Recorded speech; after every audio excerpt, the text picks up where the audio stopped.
নমস্কাৰ বন্ধু বান্ধৱীসকল আপোনালোক সকলোকে স্বাগতম জনাইছো মোৰ অন্য এটি ভিডিঅ'লে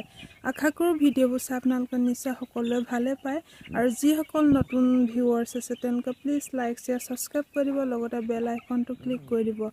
মই আমাৰ ফাৰ্মত হৈ থকা প্ৰতিটো ভিডিঅ' আপোনালোকক দেখুৱাই যাম আৰু যিসকল নতুন ফাৰ্মাৰ আছে তেওঁলোকে কিছু কথা শিকিব পাৰিব তেতিয়াহ'লে ভিডিঅ'টো দেৰি নকৰোঁ বলক ষ্টাৰ্ট কৰোঁ যিহেতু গৰম পৰিছে সেইকাৰণে পোৱালিখিনি যত্নটো অকমান বেছিকৈ ল'ব লাগে এয়া দেখিছে ন আমাৰ পোৱালিখিনি আৰু হিহঁতৰ পোৱালিখিনি চাই স্পেচটো দিব লাগে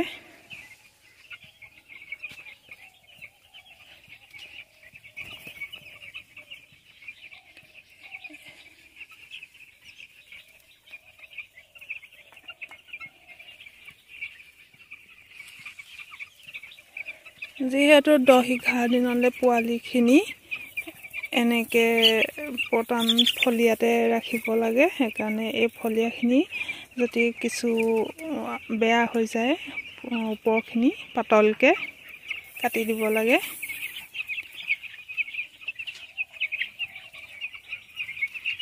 ইয়াৰ আমাৰ ওপৰখিনিয়ে কাটি দিলে পুনৰ শুকাই আছে ফলিয়া দেখিছে নহয়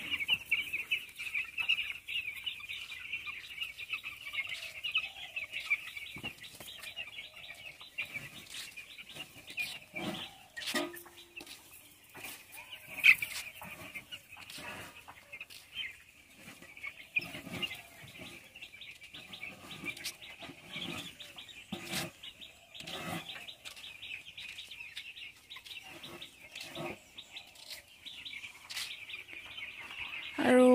আজি আমাৰ 9 দিন হ'ল বেছিকৈ গৰম পোৱাৰ কাৰণে আমাৰ সম্পূৰ্ণ ব্ৰিডিংটো এয়া দেখিছে ন আঁতৰাই দিয়া হ'ল খুলি দিয়া হ'ল মাত্ৰ ফ্ৰেমটো এইটো সদায় থাকে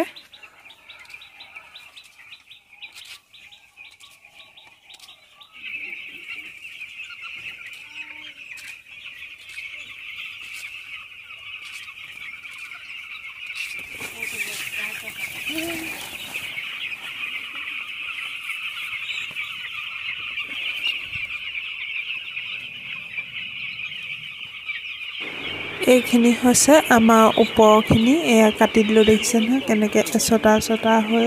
লাগি আছে এইখিনি যদি 25 দিন থাকে সেই তাত ভেঁকুৰ উঠি যাব আৰু গাপ খাই যাব গেছ হ'ব সেইকাৰণে সেইখিনি যিমান পাৰে সোনকালে তেনেকুৱা হ'লে কাটি দিব লাগে